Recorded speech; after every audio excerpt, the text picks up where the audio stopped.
Mainit-init na chismis dahil Pailina na excite na sa pagbabalik nila ng aktres this year.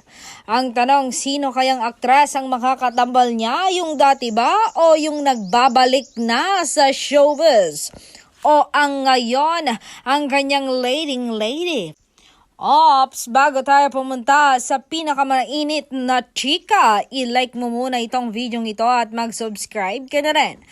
Ang mga narinig daw ng mga chismosa na makakatambal daw niya sa mga project ay ang pinakahihintay ng lahat na babae na makakapartner nga ng aktor.